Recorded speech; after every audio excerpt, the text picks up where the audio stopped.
Hello, everybody. Welcome to this Chacruna Community Forum. My name is Bia Labate, and I am Chacruna Institute's Executive Director. We are a small grassroots nonprofit organization based in the Bay Area, calling in from Ohlone territory. My pronouns are her and she, and I'm happy to be here today, grateful for this opportunity. The Chacruna Institute is an organization dedicated to promoting reciprocity in the field of psychedelics with the psychedelic community, and also in protecting sacred plants and cultural traditions related to the sacred plants. Chacruna is invested in fomenting psychedelic justice and curating critical conversations as psychedelics go mainstream. We try to platform indigenous voices, people of color, people from the global south, queer people, women, immigrants, and all kinds of minorities and other forms of science and other forms of knowledge, and bring these voices to the forefront of the field of psychedelics, and try to make this field rewrite the narratives that it tells itself and include these other voices and perspectives in the field of psychedelic science. We are formally existing for 3 years. I very much want to invite all of you to visit our website, Chacruna.net, and to join our membership system. We're trying to become sustainable. We're still 1/3 away from that goal, and we're looking for new members and support. I also want to give a shout out to our recent conference, Religion and Psychedelics, that we just held, the Religion and Psychedelics Forum. That was a huge success, and we're really happy, and we are allowing people to watch the recordings for a sliding scale amount. So if you want to visit that and also support us in buying our t-shirts, and follow our newsletter, which comes out every Monday, and keep on tuned in our community. Very much like to invite all of you to participate and learn about our perks, and we have doing new different circles like queer circles and mindfulness and circles of integration and around plant medicine churches and all kinds of really awesome stuff. And today in special, I am very happy to be hosting this conversation because the speaker is a kind of real inspiration. I don't want to use the word idol because that's kind of a lot, but it's kind of an idol to many of us. Ethan has been a true hero of this movement of drug reform, and to me particularly has been always an inspirational figure, and somebody that I consider some sort of mentor and friend and, deep colleague cherished in this path.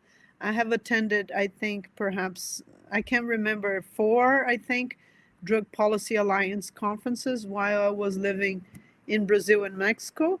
And they were all completely epic to me. And I also especially appreciate the fact that the Drug Policy Alliance always had good scholarships to bring people from Latin America.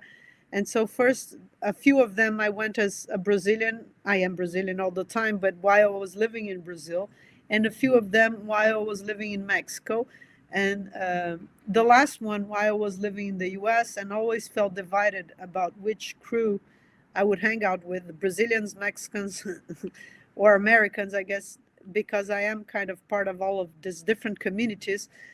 In any case, the fact is that so many people could only come and learn about this because of the generosity of the Drug Policy Alliance that has been always fomenting drug reform hand in hand with a kind of approach on equity and diversity, and also this non-American focus, this less American-centric approach. But most of all, what Ethan really taught all of us is the importance of a global unified anti-prohibitionist movement that puts hand in hand together, all kinds of different drugs and all kinds of different users and all kinds of different motivations to be part of this movement. And that was something that I very much feel aligned with. and also inspired a lot our group called NAPI, Núcleo de Estudos Interdisciplinares sobre Psicoativos, so the interdisciplinary group on psychoactive studies in Brazil, which is a strong network of over 70 researchers that we have existed since the year 2000. So 22 years old. I have been the website editor of this website since 2001, more or less. So years and years. And Ethan has always inspired a lot of this movement in Brazil and elsewhere to unite these different fronts of research and activism. So an activism is, if you're an academic researcher, you should have some kind of political stance on these issues. And what unites and brings us, so many of us together, is this understanding that the drug war is problematic and is not working. And so without further ado, I would like to invite Ethan on and thank him for being here. Hi, Ethan. It's nice to see you. Thank you. Hi, Bia. Welcome. Nice to see you as well. And thank you for that incredibly and overly generous introduction. I'm trying to remember when we first met. I mean, I remember having lunch with you in Sao Paulo when I was giving a talk at the law school there like 15 years or so ago, and obviously at all the DPA conferences, but I don't think I actually remember the origins of it, but it has been a long time. And I have to say, I'm so impressed, not just with all the scholarship you produce, but also with what Chacruna is doing. A friend of mine was just telling me what an amazing conference the Religion and Psychedelics one was a few weeks ago. So I'm going to make an effort to look at the recordings of that when I can. But congratulations on that. Thank you. And yeah, it's nice. I think the advantage of aging is that you start to look at your past and feel, wow, I have a little history behind me. I see you with your white beard and me with my very prominent first white hairs here. And then you look back and you say, wow, I did a lot of things. And yeah, it's true. It's a lot of years. And with that, a lot of good stories and good tales. And I hope we can delve into some of these. So for the record, I think we met for the first time in 2007. That was also when I met Rick Doblin, and I think that that DPA was, I don't know, somewhere in the South, I forget. New Orleans in 2007. New Orleans, yeah. And after the, I got your attention. You were like the big producer and star of the conference, and I went with this little project, and I had typed it out and reviewed the English and showed it to my friends, and I wanted to try to create something. And you looked at it and you like went through it very fast, and you kind of scanned it with like cyborg eyes, and you said, do this, do that, do that. I can't talk more, but good luck, count on me. And I probably also said nobody's allowed to read a presentation at a DPA conference, right? It all has to be done. If you just want to read it, hand out the paper, you don't get to speak. But if you're ready to get up there and speak just with notes, then go for it. Which put people who, if your English wasn't your first language, put you at a bit of a disadvantage. But it did result in some great, compelling talks. Well, this wasn't a talk. This was me trying to get funding to start something in the United States. Okay. So it was a project. So, looking back 15 years and, finally doing it and finally making it out of that first contact, I also met Rick Doblin, who gave us $250. Yeah. And that helped the translation of our first book, which was published with Maps years later. And that was my first book in English, because by then I think I had 6 books in Portuguese, but no books in English. And so Rick helped translate the first one. So yeah, since we are on this talking about trajectory and history, can you just give us a big overview of your main trajectory, what you have been doing? I know. Yeah, what I'll do is I'll start with the present, which is I literally just jumped on this thing right before we started, because my key thing I'm doing these days is I started a podcast last year called Psychoactive, which is, I think, the leading podcast out there looking at all things drugs. So the whole spectrum of drugs and drug policies. And the fellow I was interviewing was David Simon, who's the creator of the TV show The Wire. And so that was a really that was a fun conversation.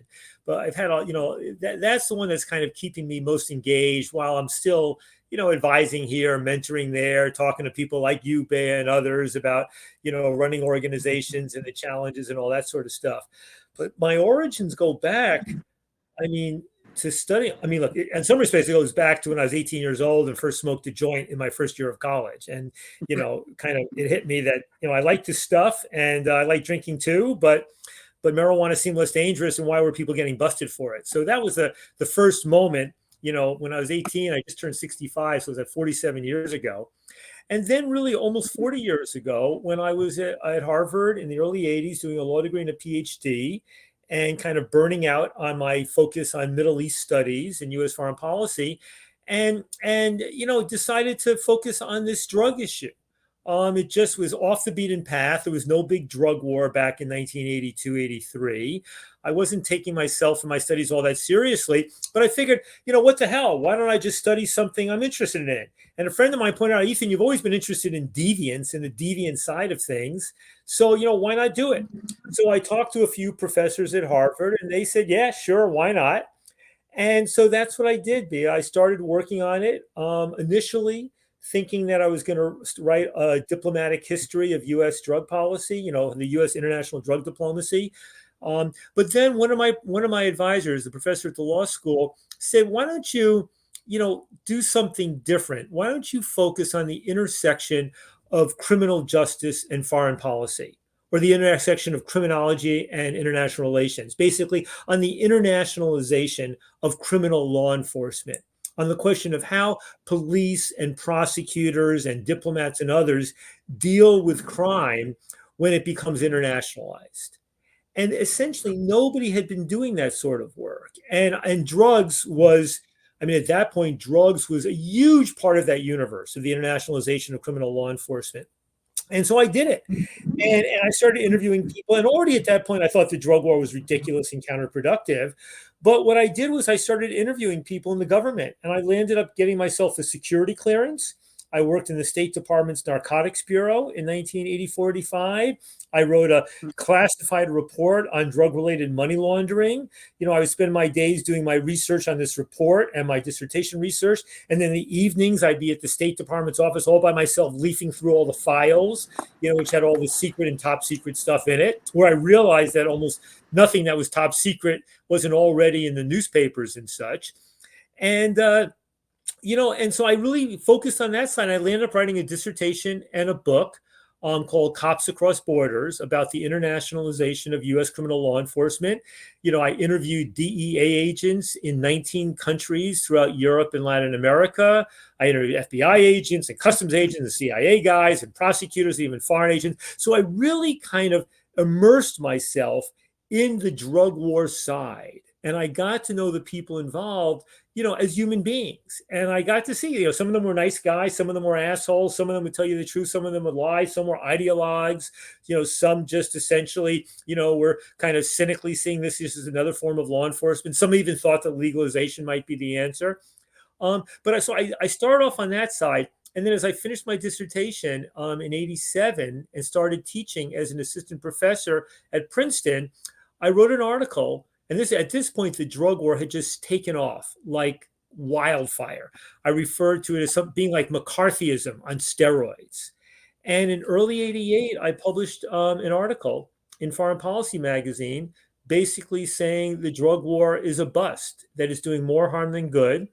And that I'm not saying we should legalize everything, but we have to put all options on the table. And a month later, a new mayor of Baltimore, Kurt Schmoke, said something similar. And all of a sudden, we were catapulted into the national limelight. And I had kind of my first 15 minutes of fame as a young Princeton professor, kind of being the person saying this whole drug war madness is in fact madness, and that we need to look at different approaches, different solutions. And, it was on all the major TV shows and started speaking around the country and around the world while teaching courses at Princeton. And then a year later, the drug war was still going crazy.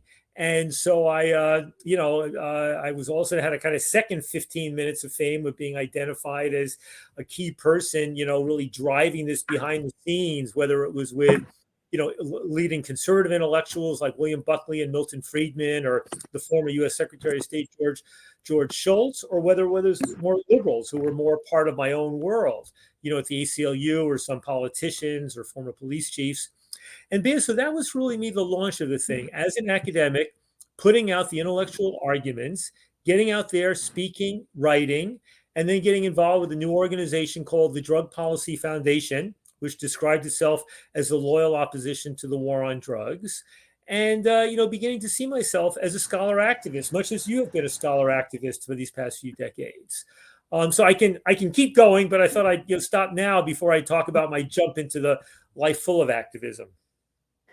No, I get it. And I must say that, not only ideologically, like I feel very aligned with you, but also in terms of personality and this tendency to speak a lot and get enthusiastic and also to love a microphone and to kind of get on fire when you have a microphone ahead of you. That is, I think you believe, you said you come from a family of preachers, right? Or religious background? A gifted speaker and teacher. And so I think I actually, although sadly he died in 1986, just as I was beginning this, I think I sort of assimilated his ways of speaking. I mean, part of what my dad was very good at was in his synagogue, in his congregation, he would have people who had not even, ever gone to college. And he would have people with PhDs who were professors and even other rabbis who were members of the congregation at a very high intellectual level. And he had a gift for speaking in a way so that that the people who were less educated didn't feel like he was speaking over their heads. And the people who were highly educated and highly knowledgeable did not feel like he was speaking beneath them in any way. And he was also somebody who could get up on a stage and could make himself cry. I mean, he would get carried away what he was talking about and get highly emotional, yet at the same time be highly intellectual. And so I think, without consciously watching it and not actually remembering barely a single word my dad actually ever said, I nonetheless think I assimilated that way of speaking and engaging just through kind of the osmosis of being in the synagogue, watching him do it hundreds and hundreds of times. Yeah, I can attest that I saw you on stage in your element many times, many years, and there's for sure that kind of fervor that is almost religious that I personally found it very inspirational, and I feel the same sort of enthusiasm when I get on the stage and start to get carried away with like expressing ideas, and there is this beauty and this idealism to have ideals and things you want to change. And I think you were a lot carried that vision that inspired so many people. So why don't we talk a little bit more about your transition from academia to founding the DPA? And just for folks that don't know very well, because we have a mix of like very geeky, nerdy audience that know everything, follow everything, but we also have newcomers, so it's a balance.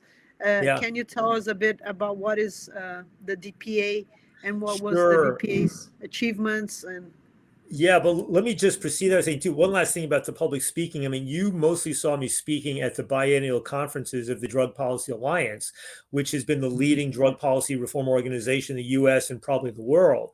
And those were, for me, one of the few talks I would really get nervous in front of, because that was really speaking to a collective movement. Right. I mean, there were other times I would be giving a seminar and sound more like an academic, or I'd be speaking to a more mixed audience or people who were skeptical, or I'd be speaking to law enforcement or parents. So it was also the challenge, both in writing and speaking, of adapting to the particular audience to see, what would be most effective. Now, in terms of, in my transition from academia, one of the things was, back in 89, 90, when I was in like my third year at Princeton, I got a call from a philanthropist, Ray Smart, and he wanted to do something about the drug war. And I proposed to him creating a working group that would examine the alternatives to a drug prohibitionist approach. It was modeled on something that the Rockefeller Foundation had supported in the early 1930s to try to envision alternatives to alcohol prohibition, not free market alternatives, but regulated alternatives. And I proposed this to him and he said yes.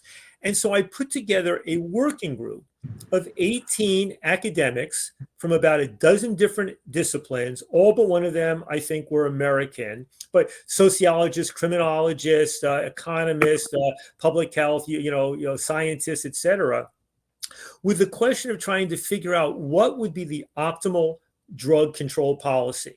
There's what would be the ways of minimizing the harmful effects of prohibitionist policies, and also minimizing the potential negative consequences of a broader legalization in terms of increased drug use and abuse. And so this group was amazing. I mean, it included people that, Sasha Shulgin. I mean, that's how I met, Andrew Weil introduced me to Sasha Shulgin at that point. But it was also prominent sociologists. I mean, Craig Reinerman and Harry Levine and Marcia Rosenbaum, and criminologists like Jeff Fagan. It included Lester Grinspoon. It included the addiction expert Stanton Peele, included Robin Room from Australia, included, I just could go on and on and on. But out of that, I wrote a piece that I think really became the intellectual basis for the institute I subsequently started. And then in 1992, I got a call out of the blue from a fellow named George Soros, who at that time was not all that well known, but he was a prominent, Wall Street type guy, an investor. And he was also somewhat well known as a philanthropist who was probably the individual philanthropist who had done the most to bring down socialist dictatorship in Eastern Europe and the former Soviet Union. He was the guy in the 1980s, basically, providing a Xerox machine for every library in Hungary, or a laptop for every dissident in Czechoslovakia, and all this sort of thing. So very much committed to human rights values. And he had seen my article in Foreign Policy magazine, and he was intrigued, and he had reached out, and, socialist dictatorship in Eastern Europe had fallen faster than anybody expected in the early 90s. And his model was the open society, based upon the ideas of a teacher of his at London School of Economics named Karl Popper, who had written about the open society, basically humanistic, democratic values, right? And the US had been his model, and he was asking himself, what about the United States is antithetical to open society values? And the first thing that hit him between the eyes was the drug war. So we got together for lunch, and we spent 2 hours arguing and talking and all this sort of stuff, and my educating him about harm reduction, other elements of these things, and the ways to think about this. And at the end of it, he said, well, look, I'm a very busy man, but I have substantial resources. So let's assume I want to empower you to accomplish our common objectives. So I kind of laughed. I went home. I wrote him up a proposal about creating a grant making committee that I would chair, and about supporting the Drug Policy Foundation, which was the organization out there, and also helping me start an interdisciplinary center for the study of drugs and drug policy. And then a month or two later, all of a sudden Soros becomes famous because he breaks the British bank and makes $1 billion or $2 billion betting against the British pound. And he's in the newspapers. And then he gets cold feet. And then in 93, we shake hands. He said, let's do it. And then in 94, I leave Princeton, where I didn't think I was going to get tenure. And I start up my institute. And instead of doing it at a university, I do it as part of his new foundation, the Open Society Institute. And I begin basically, starting this little activist institute that's funded by Soros. At the same time, I'm co-chairing a grants program. And at the same time, I'm also, advising Soros on doing other sorts of funding in this area, and becoming the principal advisor to him and his top people, and the gatekeeper for that funding. And so the late 90s turned out to be a very exciting time for me. I mean, it was when we started the International Harm Reduction Development Program that started supporting needle exchange and methadone and other harm reduction policies in Eastern Europe. It was a time on which we began to focus on the issue of medical marijuana and needle exchange to reduce HIV/AIDS, and fighting the stigma involving methadone, and occasionally stirring up the debate around legalization more broadly. And then in 96, an opportunity emerged where some local activists in California had drafted a ballot initiative to legalize medical marijuana. But they had no resources and no wherewithal in order to how to get this on the ballot and how to, do something with it. And so I, at that point, realized that Soros was interested in this issue, And then there were a couple of other wealthy business people, Peter Lewis, a major insurance guy, and George Zimmer, who had started the largest men's retail clothing company, the Men's Warehouse. And then another guy named John Sperling, who created the University of Phoenix. And I was able to pull them together with some others and raise a couple of $1 million and get this initiative on the ballot in California. And it was a crazy campaign. And I was still just 2 years away from being an academic. But lo and behold, in 1996, we won this initiative with 56% of the vote in California, which was more than Bill Clinton got in his reelection campaign in California. And at the same time, we had another initiative in Arizona for treatment instead of incarceration. And so I describe that moment, Bia, as the first time that the nascent drug policy reform movement showed that we could play ball in the major leagues of American politics.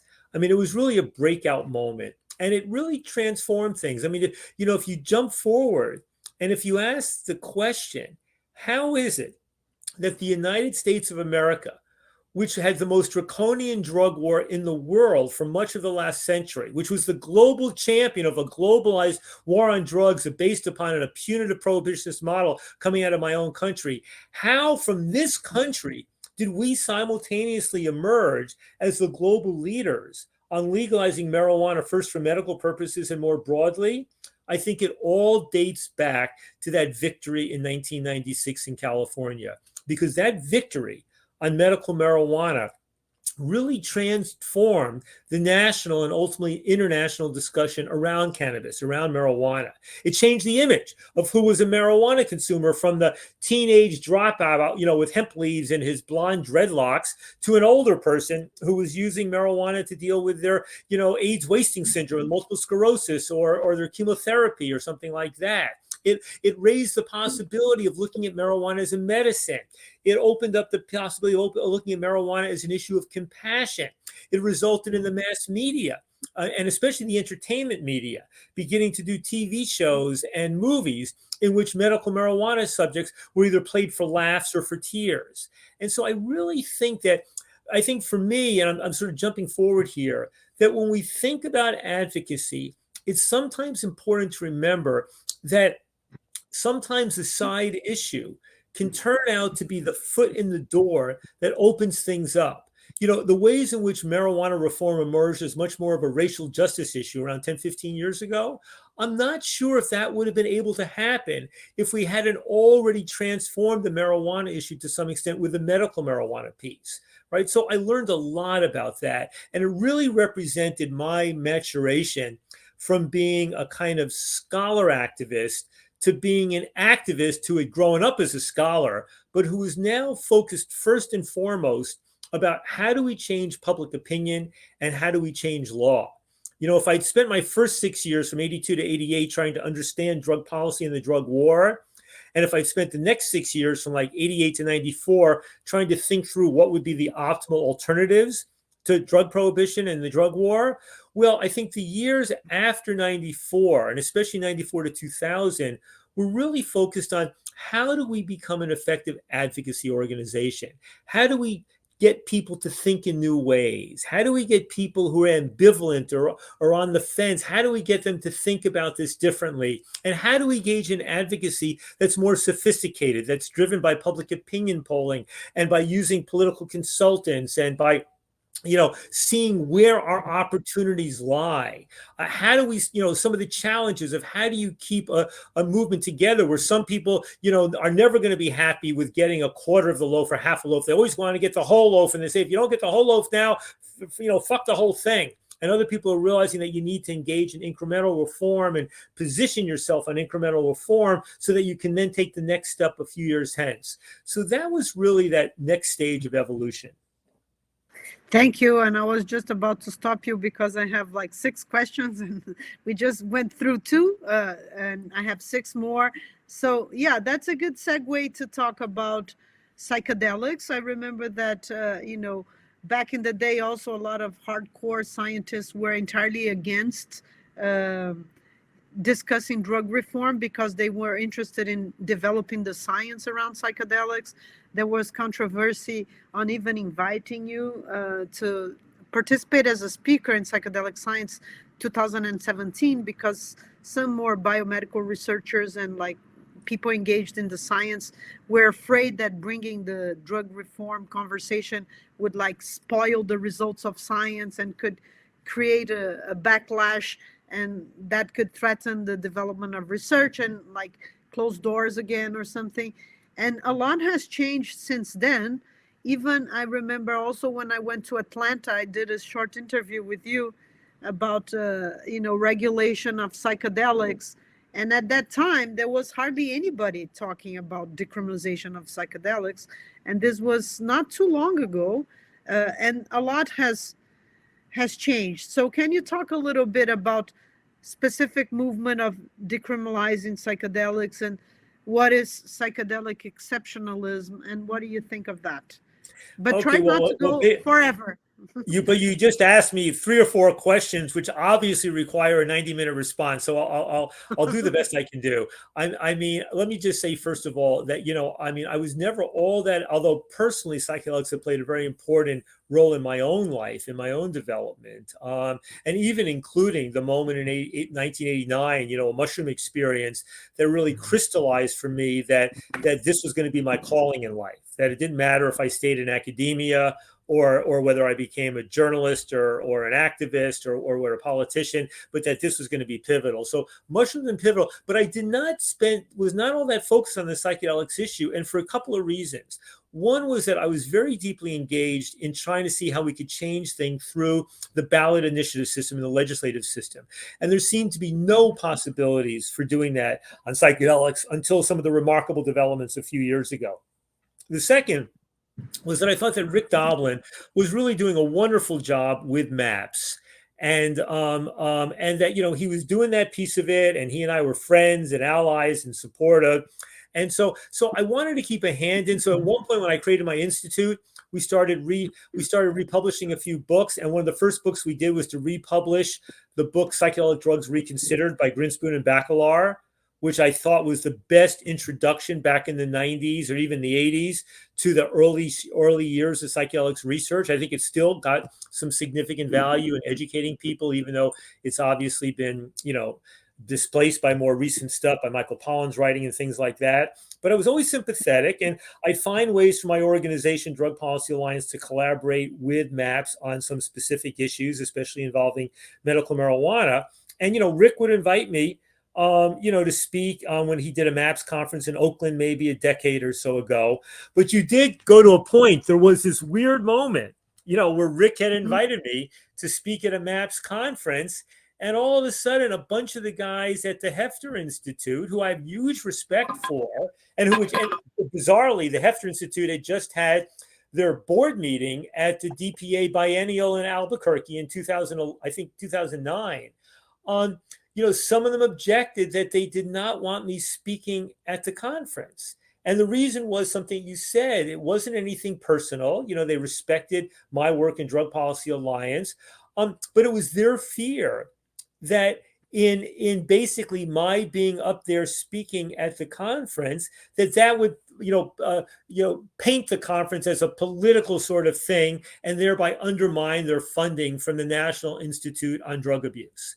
Right? I think that was their logic. And I thought they were being paranoid. I still think that was a paranoid response on their part. I think there was no basis for it. And it wasn't even, they actually did not want me to speak at all.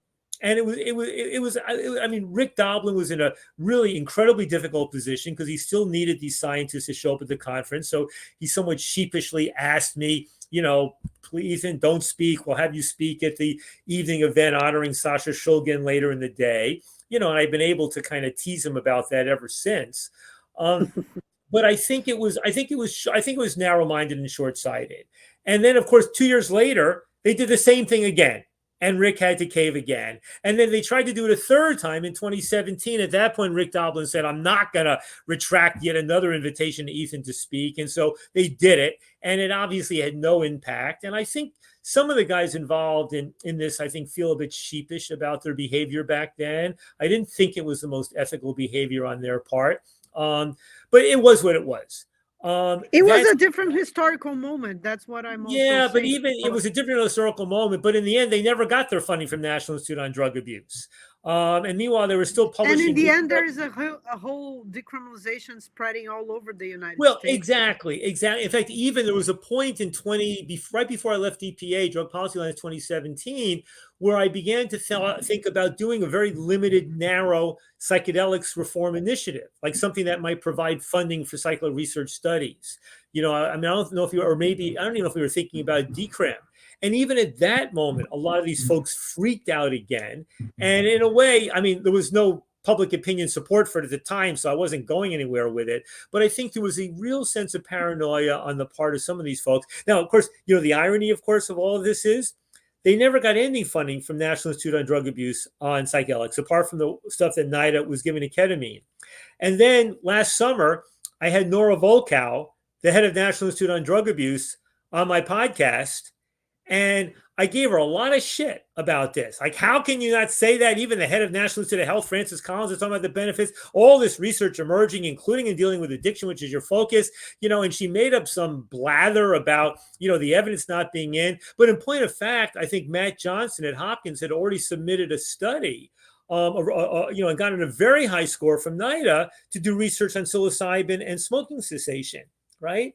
And in the end, he landed up getting funding, and there's some speculation, nothing, we can't prove it one way or the other, that my grilling Nora Volkow, on my podcast, Psychoactive, may have been one of the factors that helped her approve the funding for this grant after they were rejected. So I don't know. Who knows what was in Nora's mind about this stuff?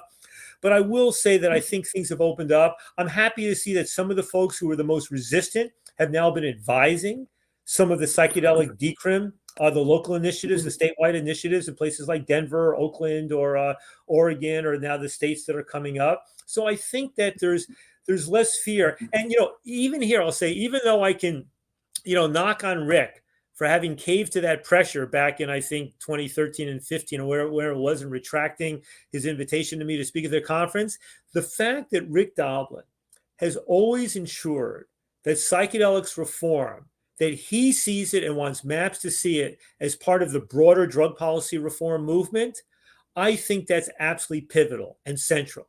And I think the fact that he remains committed to that, and that even as, the prospects of getting MDMA approved as a licensed medicine, and as this whole psychedelics issue becomes more and more commercialized, and the role of for-profit players becomes ever greater, the fact that Rick and his core staff have provided leadership for ensuring that psychedelics reform is part and parcel of broader drug policy reform. I mean, more power to them. I think that's absolutely pivotal to the future of where this goes. Thank you.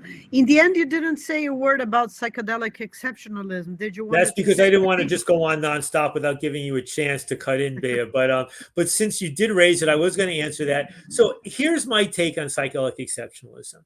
I mean, I start off by describing myself as a marijuana and psychedelic exceptionalist, by which I mean I regard these drugs as having played a very positive role in my life in a way I cannot say about all the other psychoactive drugs.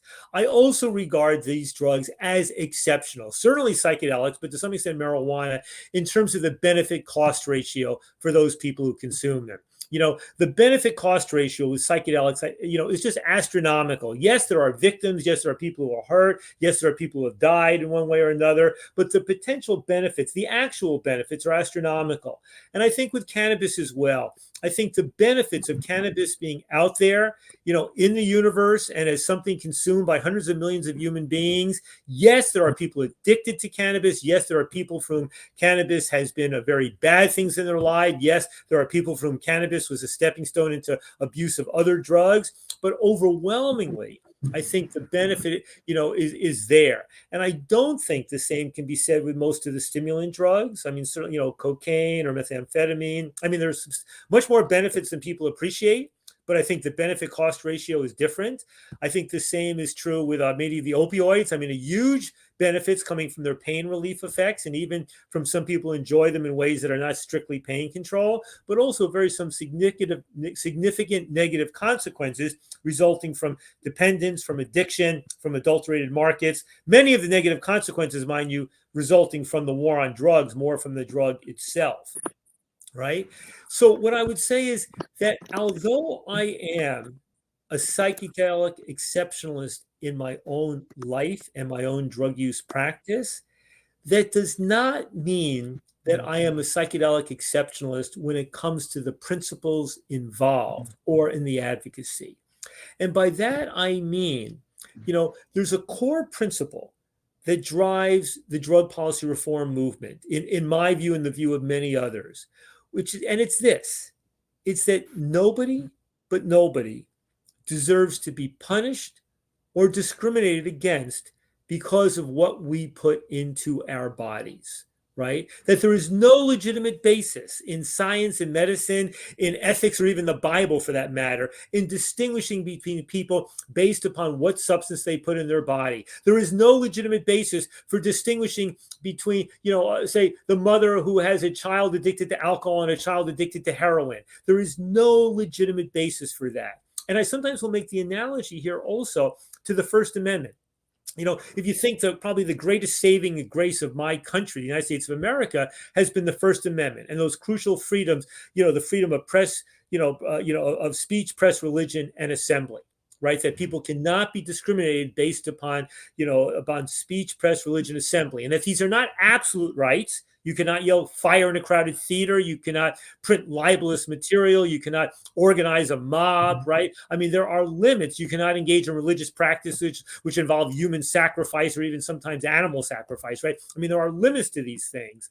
But it is to say that we are going to go to a great extent and take great risks as an open and free society and to maximize the greatest flexibility for these freedoms. And I feel that way when it comes to psychoactive substances as well, that we should have a right of consciousness that includes the right to take into our bodies psychoactive materials, and that there is no basis for discriminating between ayahuasca or MDMA on the one hand and methamphetamine or fentanyl on the other. That fundamentally, that we have to understand that people should not be criminalized, punished, or discriminated against or amongst because of the substance they put in their body. Hold people responsible for their actions, for their behaviors, for the harms they do to others, whether they're under the influence or not, right? The regulatory approach may be radically different for cannabis as opposed to ayahuasca, as opposed to low potency cocaine, as opposed to high potency cocaine, as opposed to, kratom, as opposed to kava, as opposed to you name it. Right? But that core principle means it should not be. And so when I hear people in the psychedelics movement basically saying, well, that right of sovereignty over my own mind and body, of course it extends to psychedelic medicine, maybe it extends to marijuana, but it doesn't extend to those opioids or those stimulant drugs. I say, no, that's not legitimate. It's not legitimate. And the other point is to say that when you look at the harms being done by the drug war, the harms of the drug war are substantial in the area of psychedelics, right? It's blocked research essentially for 50 years to some very good extent. There are people who have been punished and landed up arrested and in jail and incarcerated. There were people like, Leonard Picard, who I had on my podcast, Psychoactive, who were, reportedly huge producers of LSD, I think doing a great service to society, but who were, sentenced to life incarceration and actually served decades behind bars. I mean, there's the fact that the drug supply with psychedelics has been adulterated and that therefore it's been much more dangerous, that people, when they get ecstasy, they don't know if it's, real MDMA or something else. When they get other drugs, they don't know what's in it. There are substantial harms associated with the prohibition of psychedelics. But those harms dwarf compared to the harms associated with the prohibition, not just of marijuana, but with the opioids and the stimulants and other drugs. Psychedelics has not resulted in the incarceration of millions and millions of people in the US and around the world. It has not resulted in massive arrests. It has not resulted in global black markets worth hundreds of billions of dollars a year and in narco traffickers taking over, localities, cities and counties and states and even whole national governments, right? It's not resulted in the mass corruption of police departments and governments. And that, to my mind, if you care about psychedelics and the freedom around psychedelics and the research and about the decriminalization of this, well, don't be a hypocrite and segregate yourself off from caring about the rest of the war on drugs and all of the harms being done to the large numbers of other people in this area as well. Understand that the criminalization of psychedelics is part and parcel of the criminalization of all psychoactive drugs. You know, whether it was by Richard Nixon or whether it was by the United Nations or whether it was by whoever it might be, that we have a kind of shared history as fellow victims of drug prohibition. And that therefore that requires, I believe, ethically, for people who are engaging in psychedelics reform now, and especially with this incredible flood of funding in there, to think more broadly about what's going on with the other drugs as well. Yes, go Ethan. And yes, I totally agree with you. And I think it's very ironic that there is this whole rhetoric of like the decrim movement. You know, we are for the people, we are against the powers to be, against capitalism and against multinationals and against corporate, and we are for the people, the plants and the roots and the land, but we just want to protect psychedelics and this specific set of plants, when actually, you know, the whole burden of the war on drugs, the whole burden of brown and black bodies in jail and families teared apart and people persecuted and objects apprehended and all kinds of invasions of territory and privacy and family destructions is related to other substances and not to this. I mean, Bia, sometimes I wonder, you know, you hear about the whole plant medicine movement, right, in my country, and I think maybe even outside the country. But I mean, opium's a plant, coca's a plant. Are these also included in the agendas of the whole plant medicine advocates? I mean, I admire a lot of what they're doing, and I support a lot of it. But are they making their own distinctions that aren't quite legit here? Well, I think it's also a fragmented, you know, movement, that there is not a unified version. So what we see is a lot of different chapters emerging all over in different states. And I feel certain states have done alliances with local students and organizations that have actual drug reform policy background, that have tried to bring forward other substances. So I think it's, you know, it's not uniform, and it's also changing. I feel that some of the original leaders had a more strict rhetoric that at times met a very kind of almost anti-drug rhetoric, you know, again, like these are the bad drugs, or what other people have called pharmacological chauvinism. My drug is good, your drug is bad. My drug is not a drug, my drug is a medicine, your drug is a bad drug. And I think that this movement is also changing due to different alliances. But yeah, it was good to see the good your senses. I want to invite people to make questions on the chat. You have a little bit touched upon this topic of how did the cannabis movement touched, influenced, and shaped the psychedelic renaissance. Is there a way that you want to address anything? Well, I mean, I think, if you ask the question first, I mean, look, on the research side, it's quite possible that all the scientific research going on with psychedelics now may well have happened even if there had never been marijuana, if marijuana never existed or marijuana reform had not happened. I think that's possible. But when you look at what's going on with the ballot initiatives in, you know, that started off locally in Denver, and then the, you know, city council measure in Oakland, and now a whole host of other cities, and in Oregon, and now it's going to be on the ballot, maybe in Colorado and coming up some other places. It's hard to imagine any of that happening without what happened on medical marijuana and broader marijuana reform. I mean, it really did provide a model for using the initiative process and for using, you know, both local legislatures. I think about some of the decrim lowest priority marijuana initiatives that was pioneered in Seattle about 20 years ago. So I think we really provided a role model for a lot of what's going on with psychedelics reform at the political level. I think that's very important. I think when it comes to the scientific research, I mean, you know, it's hard to say. I mean, because that's a kind of broader cultural issue. You know, to what extent did people relaxing around cannabis, right? I mean, if you see the public opinion polls evolving from, you know, the early 90s, you know, when you had 30% of Americans, maybe or less, 26% saying they favored marijuana legalization. Now it's like 68%. And support for medical marijuana going from the low 50s to about 90%. When you look at that evolution in public opinion, I think it may well be the case that evolution softened up the broader environment around thinking about all drugs, and that may have played out in ways that opened up a little more room for psychedelics research. But I can't show a direct causal relationship for that. On the other hand, when you look, for example, Oregon had not just the psychedelics reform initiative a couple of years ago, but it also had the all drug decrim initiative, the first initiative in an American state to try to do what Portugal has been doing in terms of ending the practice of putting people in jail for possession of any drug in small amounts.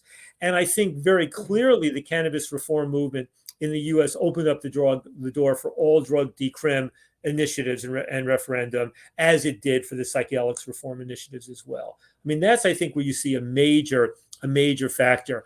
In terms of the money, they've been different because in the marijuana area, you did not have the hundreds of millions of dollars coming in to support medical marijuana research, right? That wasn't there as it's been for psychedelics reform. So we did not, and what it also means, if you look at the evolution of these movements, people like to think that money played a big role in the movement to legalize marijuana, first for medicine and more broadly, but that's not true until after 2016. I can tell you that in all of my fundraising of raising tens and tens of millions of dollars for all the marijuana reform initiatives right until 2016, when we won in California and 3 other states, that the for-profit industry played almost no role. 2014 was the first time raising money for the Oregon initiative. I remember walking into a room and there were a bunch of people, coming from the industry and a few union people. I'm going, wow, this is different. But even then, it was a small percentage of the money. And even when we won the California marijuana legalization initiative in 2016, which cost millions and millions of dollars, I raised almost no money. The money from the industry was a tiny fraction of the overall thing. It was only after we won California. And once we won California, it was more or less game over. Once California and other states won in 2016, that meant that marijuana legalization was more or less inevitable in America. And it was just going to be the devil in the details and keeping the momentum forward. So now you have a point where the industry is playing an overwhelmingly dominant role, I think.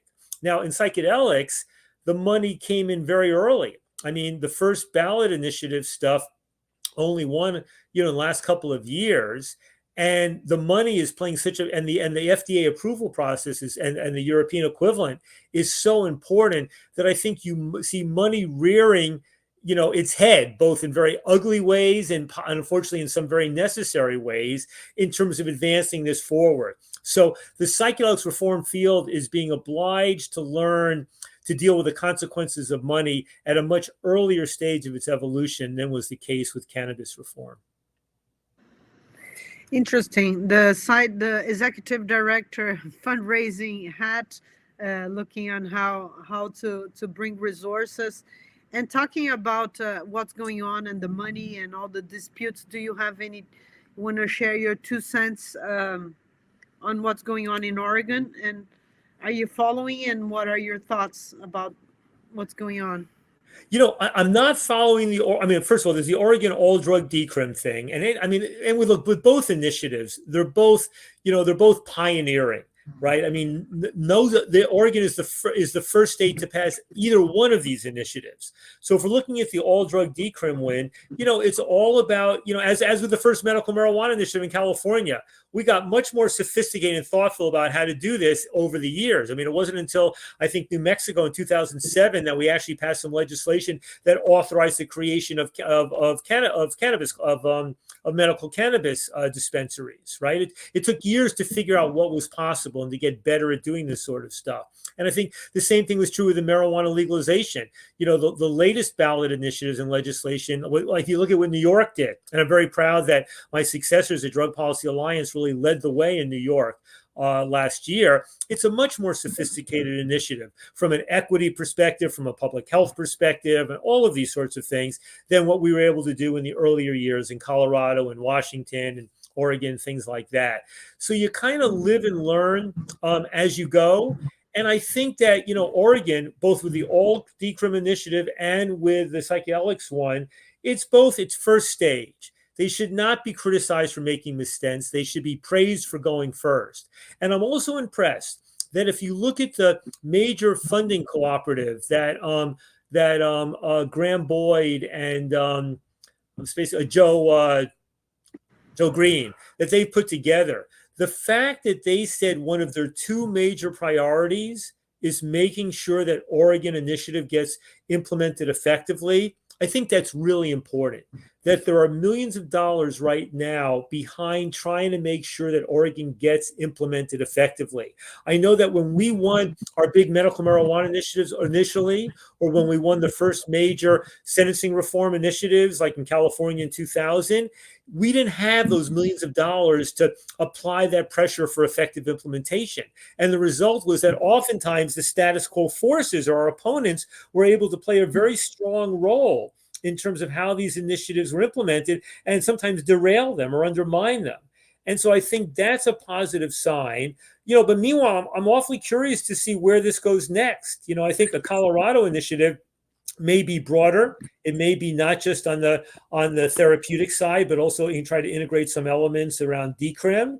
And we'll have to see if that can fly with the public in a state like Colorado or anywhere else. So I'm very curious, but I think that spirit of innovation and of people with money putting money not just behind making a profit in a narrower way, but also ensuring that Oregon goes well and realizing how much is at stake. I think that stuff is positive and is important. Yeah, very interesting on the money front. I definitely meets what I have been seeing, at least as we try to get funding for Chacruna and get rejected, all over and over again. What I get, the feeling is that the main philanthropists of the psychedelic movement, they are very interested in both supporting like MDMA legalization and that process through FDA and creating the whole infrastructure that will be necessary as this goes more mainstream and expands, and so helping create different organizations and a certification body and exam and all of that, and on the other side helping implement Oregon. And so there is a big arrival of money on that front. And yeah, when I asked about Oregon, I suggest you look into this. I think you're going to be super excited and perhaps have a lot of food for thought for your psychoactive podcast, putting in a plug for that again, and try to get some people on to talk about it. Because what's at stake there, Ethan, is a kind of dispute about how is this, the facilitated or adult use going to play out. So let's say in broad terms, there's some folks that want a more medical version of it, like more, trainings and more formalities and related to institutions and more screening and, kind of more bureaucracies, or so to speak, more like friendly to a medical therapeutic model, and others that want to push it more towards the idea of adult use. So it has been kind of conveyed as some sort of psychedelic therapy, like this would not be the FDA therapy model, but a kind of facilitated therapist model, and others diverge and think that's not the spirit of the resolution, and it's not a therapy, and it's more like adult use, and there should be space for other things like religious use or microdosing. So there are all kinds of disputes around this about the training and the services. Yeah, well, but let me make an analogy here. I mean, because my general view on this thing, right, is that the successful advance of the medicalized therapeutic side of psychedelics is by and large, it's in no way, or I shouldn't say no way, almost no way, I think, is it undermining the use of psychedelics for personal, spiritual, religious uses outside that. I think that if anything, those things are going to keep moving forward in the same way, just as they were before the therapeutic use stuff started getting legalized. I mean, I think that's going to happen. And I want to make an analogy here. When we did the first medical marijuana initiative back in '96, the first successful one, there were people who opposed, us focusing just on medical marijuana because they thought it would thereby remove the most sympathetic victims of the war on marijuana and thereby undermine the progress toward broader legalization. Right. And then there were other people who were medical marijuana purists who wanted to have nothing to do with a broader marijuana legalization thing. And my view was, basically, look, we're doing this medical marijuana initiative for two reasons. First, because the people who use marijuana medically have a legitimate and ethical right to be first in line, to have their use of marijuana decriminalized, to go ahead of the line before those people who use it recreationally or for other quote unquote non-medical reasons, right? But secondly, we're doing this because we want to transform the broader discussion around marijuana and open it up towards broader legalization and decriminalizing and legalizing for all adults, right? And it turns out in retrospect that we were right. That focusing on medical marijuana, the incremental step, and then on decrim, and then on full legalization was the incrementalist approach toward broader reform. Similarly, I think that the advances and all the fantastic publicity coming, with Michael Pollan's book and the work that MAPS is doing, and MDMA likely getting approved, and then psilocybin getting approved, and maybe other things getting approved. What it's doing now is that there's this kind of, it's not just a psychedelic renaissance, but there's this kind of halcyon period where the media around psychedelics is overwhelmingly favorable. Right. And a lot of people are relaxing around psychedelics. A lot of people who never thought about it are getting used to it. They're getting comfortable. They're losing their fears around it. And I think what's going to happen is that as that progresses, I mean, mind you, there will be a pushback against this. I mean, it's inevitable. Just as there's going to be a pushback against marijuana, it's going to be, welling up as well. Right. That's the nature of the pendulum on these things. But I think what's happening is that as people relax around psychedelics and as they become increasingly comfortable and even supportive of the idea of using psychedelics for a therapeutic and a medical context, it's going to cause people to relax around around people using it outside that context, around people using it by themselves, just with friends, around unlicensed therapists doing it, around shamans doing it, around people doing it in spiritual and religious ways. I think it's going to have that positive spillover effect. So, does it make sense at this point push for Oregon to expand out quickly to incorporate religious stuff or other things? I don't know. I think that tactically, you want to make sure this thing gets well settled, well grounded, provides a successful precedent. Because if that works, it sends a broader message to society that, we don't have as much to fear from psychedelics as we thought. And then people are going to let down some of their defenses around people using it in all the other sorts of ways. Okay, the incrementalist speaking there. I mean, I really have to say, I don't see, because, it's not as if, I sometimes point out to people around the border drug war, I say, there is no 18th Amendment of drug prohibition that can be overturned by a 21st Amendment. There is no Berlin Wall of drug prohibition that can come tumbling down and all of a sudden, East and West Germany are uniting and, Western European capitalism emerging triumphant, all this sort of stuff. The argument that let's hold out for the whole big shebang, the whole salami, because if we take a compromise now, it's going to cut off, the success of the bigger reform. I used to have some elements of thinking that way, but I have to tell you, having worked on the harm reduction area, the cannabis area, the asset forfeiture reform area, the sentencing reform area, in every case, if you're engaged in incrementalist reform, always with a consciousness around the broader mission, that's the thing that's going to most quickly get you to the broader mission. Right? If you're saying, I don't want to take that 1/8 compromise, the 1/4 compromise, I don't want to take that now, I want to hold out for the big thing, I actually think you land up going backwards. And similarly, if you engage in incremental reform without being conscious of and committed to the broader reform down the road, then you risk taking 2 steps forward and 3 steps back. I think about some of our criminal justice reform allies who would embrace drug courts, when in fact those sometimes were 2 steps forward and 3 or 4 steps backward, or we embrace other reforms that turned out to be, because they weren't looking at the big picture and the broader set of principles and where this was going. So I think similarly in psychedelics reform, the stuff that can pass muster and can get either a majority of public opinion or a majority of state legislatures and a governor to sign something, hey, push that, however narrow you got to make it, push it going forward, so long as it does not present the situation of added penalties on people operating outside that system, right? Or people who are advocating for that going overboard and condemning the people still doing psychedelics outside that system. But by and large, the success of the controlled, regulated, medicalized therapeutic thing is going to have spillover benefits for the rest of the world. And so having some level of patience and pushing the people who are pushing for the controlled models to commit to broader reform down the road in one form or another, I think that's part of what it means to be a successful, incrementalist reformer with a long-term vision. Thank you. Also, bringing this up because we're doing a community forum on the 18th, I believe, that is going to talk about this current controversy and dispute that is happening on Oregon about religious uses. So, does the current resolution accommodate religious uses or not? That's the focus of this community forum. So, it's a nice segue to this conversation.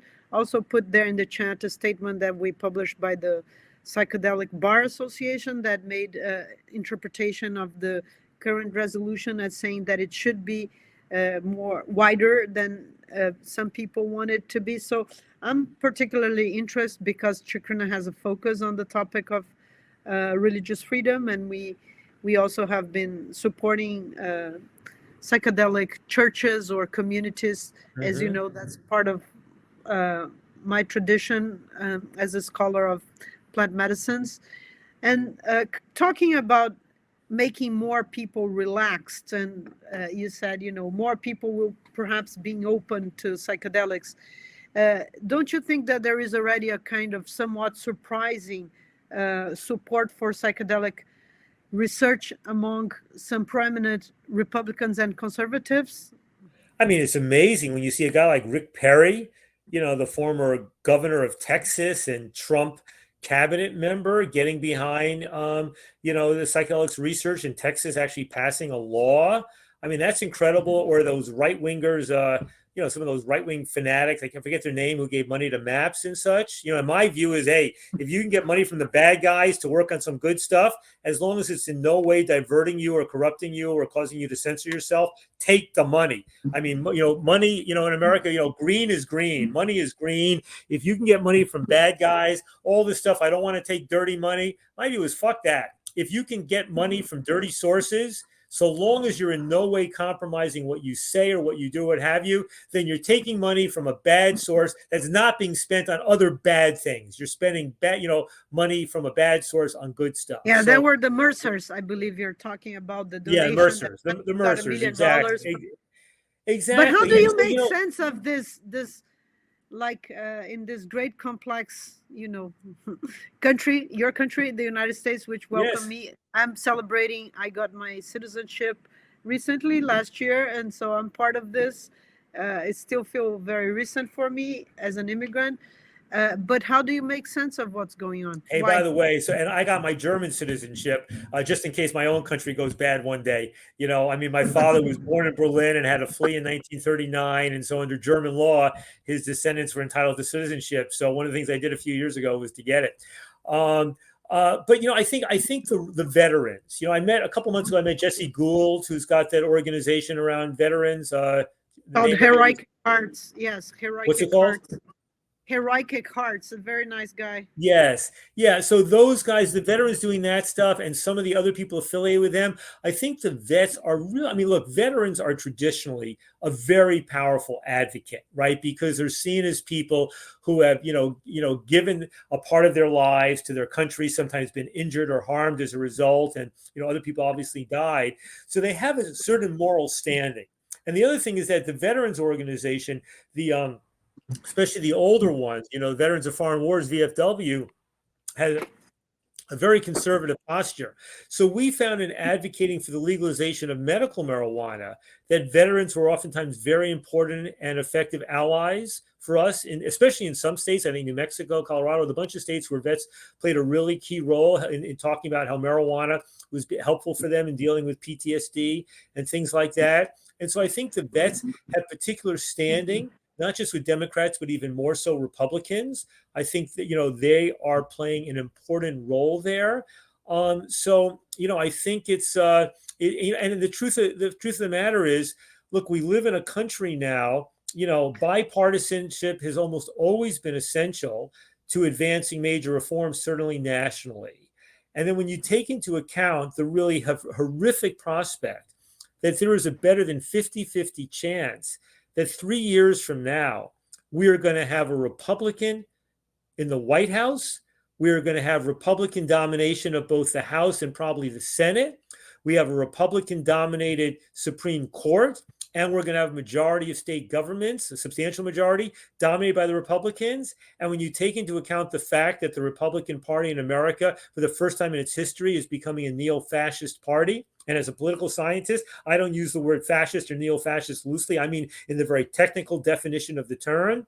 I say that for any good things to keep happening on things about drug policy reform, cannabis reform, all drug decrim, reducing mass incarceration, or psychedelics reform, having allies on the dark side, whether they're financial supporters or whether they're in political power, is going to be all the more crucial. I mean, because if God forbid the country does go in this direction, and it looks quite likely it may, we gotta. But that you got your plan B already. That is your German passport. Well, I ain't running away. I ain't running away anywhere soon. And being in my situation in life where I'm not running an organization, I have a fair bit of freedom, and I'm an American first and foremost and through. You have to stay and fight the good fight in your own country. But I will say. It's funny, Bea, it's on my mind because, I just was interviewing David Simon. But, David Simon did The Wire, and he's got this new show out, We Own This City. A lot of it's about police corruption and the drug war and the harms of prohibition. But 2 years ago, he did another miniseries based on the Philip Roth novel called The Plot Against America, which imagines that the aviation hero, but right-wing, nationalist Charles Lindbergh, the novel and the series imagines that Charles Lindbergh, wins the 1940 election against FDR, and that America heads in a very white nationalist, anti-Semitic, neo-fascist direction. And it's obviously the way it's framed. I mean, David Simon made it look even more like relevant to contemporary times. It's really very much about Donald Trump.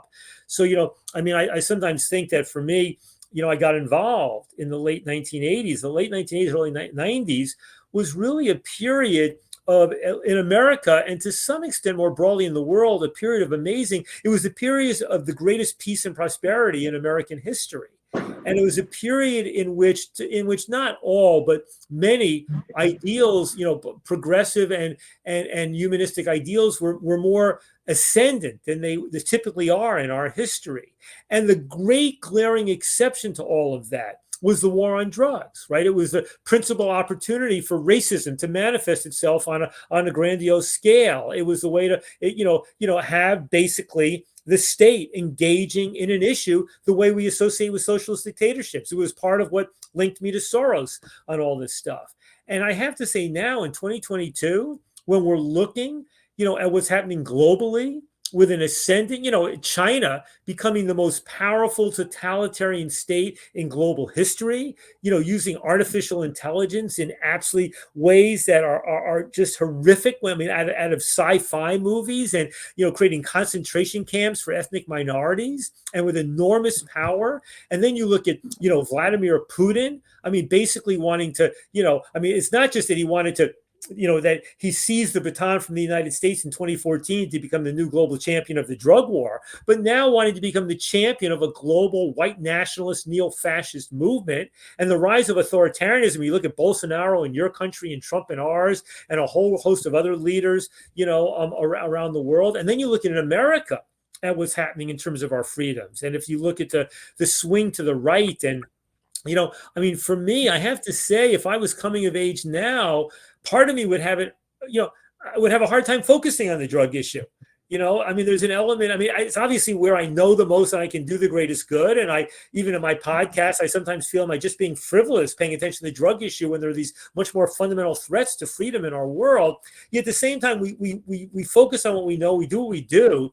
But I do know that the greater threats to the values that caused me to become a drug policy reformer are looming in a way that hasn't been true in all of my lifetime. That hasn't been true really since the 1920s and 30s. And sadly, historical consciousness among the population, especially the young population, is tragically absent. People have no idea the extent to which we're mirroring the same mistakes. And I look at my allies on the left, who I sometimes see as basically playing the role the communists play, while the Nazis were taking power. and you had people in the middle looking left to one side and right to the other side and saying, well, look, we think fascism or Nazism presents less of a threat than what the people on the left are doing. And I think there's some elements of that going on in American politics as well today, where rather than keeping ourselves focused on the rise of fascism in my country, we're kind of like talking to ourselves, making up our own language, focusing on our own issues, many of which are morally justified, but which seem to be politically the opposite of being astute and strategic. So there's a riff on a non-drug subject. Oh, yeah, I get it. Maybe you can smoke pot legally in California. However, a lot of the basic civil liberties and rights are rotting, and on top there is a global pandemic. So yeah, it's a lot. But as well, it won't be California at first, right? It'll be South Dakota. It will be maybe Arizona, depending. I mean, it'll be the states that are purple and red where you'll see the diminution of freedom on other fronts. So, I prided myself on our bipartisan work, but I also appreciate how difficult it is to do bipartisan work these days. And I appreciate the fact that, drug policy reform and also psychedelics reform, retains some bipartisan possibilities that is not true in many other areas of politics in American life today. All right. Well, I want to pass on to the questions. I had one final one, but let's take this one from the public. Grace is asking, can you speak to the role of class in the drug war? Also, what are your thoughts about the ways that foreign governments use the rhetoric of the drug war to target and kill drug users, most of whom come from impoverished areas, for example, Philippines? Well, first of all, I think that the use of the drug war, it's not just by Duterte, right? And hopefully the new president, Marcos, the son of a former president and dictator, hopefully the drug war will not be quite as venal as it was when Duterte was president. But you look at Putin, kind of putting the drug label on people, protesters in his own country or in Europe. I remember when the communist dictator Ceausescu in Romania was about to lose power, blamed it on the druggies. Richard Nixon, blame it on the druggies. So there's a long tradition of kind of wannabe autocratic leaders and others when there's legitimate and politically conscious and ethical opposition rising up against something horrific they're doing, picking out, the drug users, the drug hippies, that whatever it might be, the people associated with that. I think, it's just part and parcel of the ugliness of this kind of, of what people typically on the right, although not always the right, but, the basically anti-democratic leaders will do. Now, on the first point about class, I actually think, look, on the one hand, the war on drugs has been very much about race and racism. From the origins, the first anti-opium laws directed at the Chinese, the first anti-cocaine laws at blacks, the first anti-marijuana laws at Mexican Americans. So there's always been an element of a strong element of racism. And it's impossible to imagine mass incarceration having become what it was if it was primarily white people getting locked up. Right. And if you look at the ways the drug war is implemented, if you look at the way, of the drug war being the new Jim Crow, as Michelle Alexander called it in her very important book, The New Jim Crow. All of this is very heavily about race. But the truth is that class is also, and in some respects, maybe almost as or more important dimension. Right. If you look in recent years, for example, there's been an increase in drug arrests. And even though the racism in drug arrests and incarcerations remains, the disproportionality between black and white, it's been narrowing.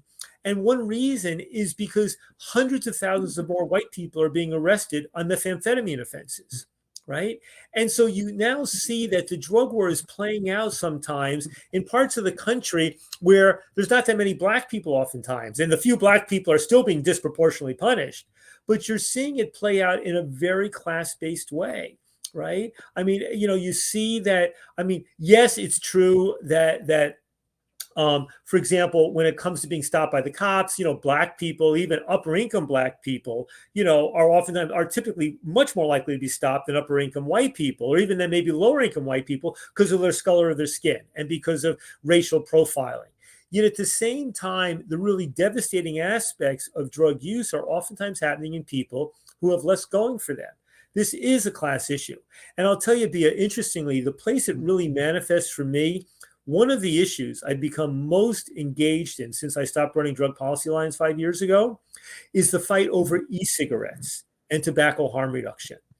And bizarrely, this is an issue where when you look at the evidence, you realize that the invention of e-cigarettes and these other kind of oral nicotine things, right, is one of the greatest public health technological innovations in global history.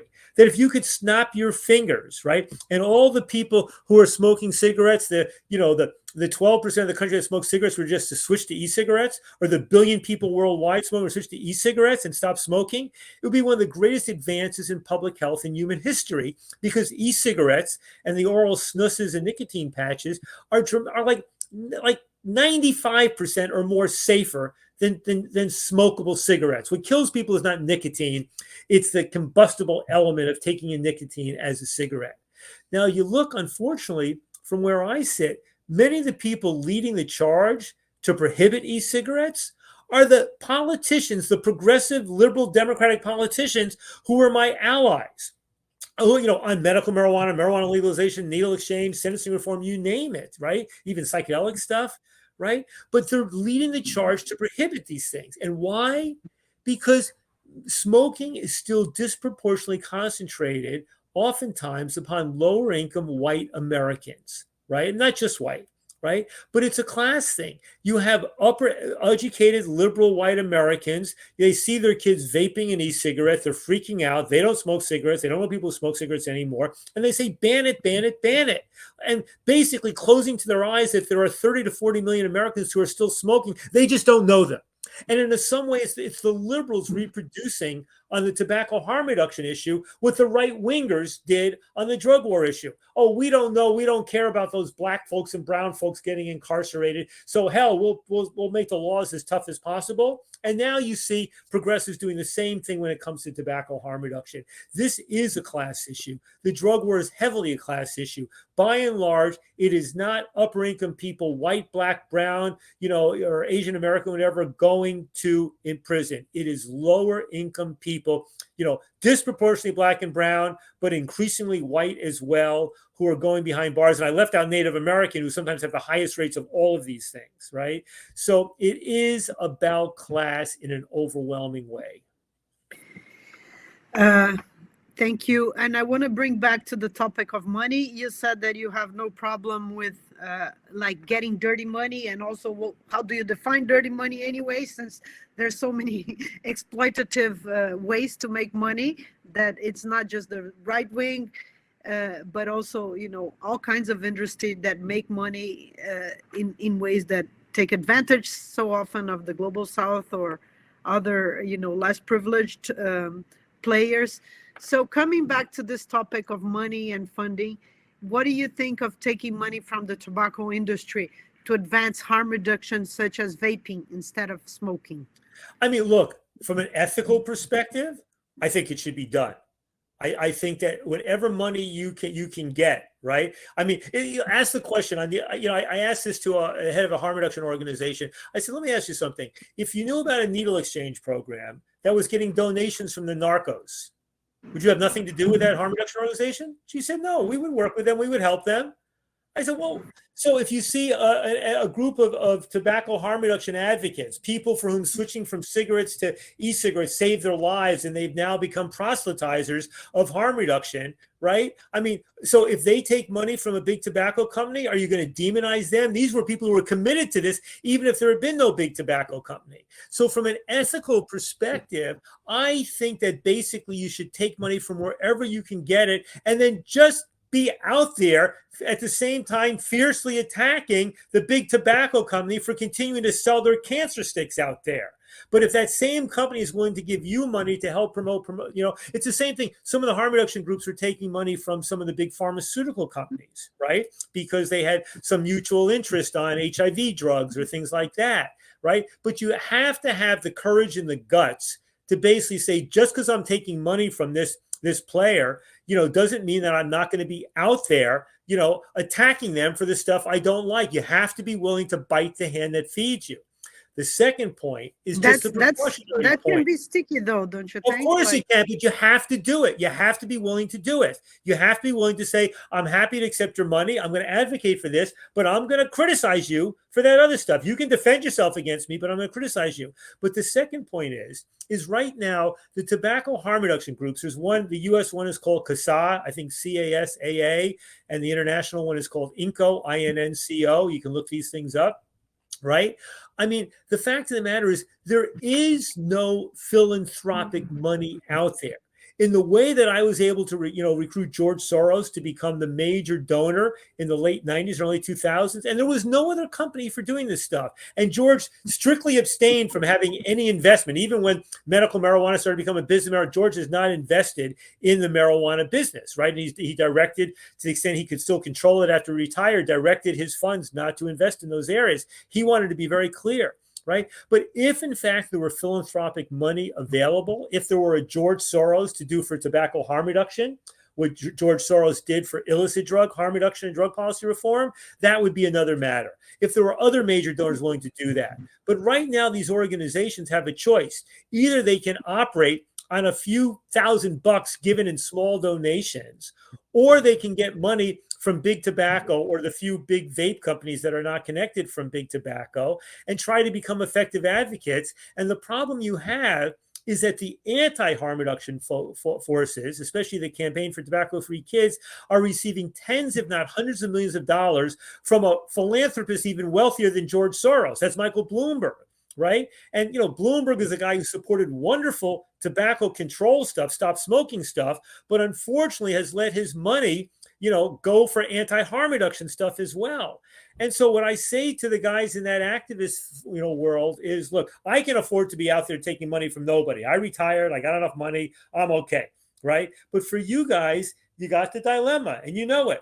Either continue as a tiny organization working on no money because there's no philanthropists out there, either individual or foundation, or take the quote unquote dirty money, and live with the fact that the Bloomberg funded forces are going to try to delegitimize you 100% for solely on the basis of taking their money, even though you were committed to this issue before you ever took the money, even though this is an issue that's grounded in science and public health and compassion and freedom. So that's my answer, Bia. Thank you.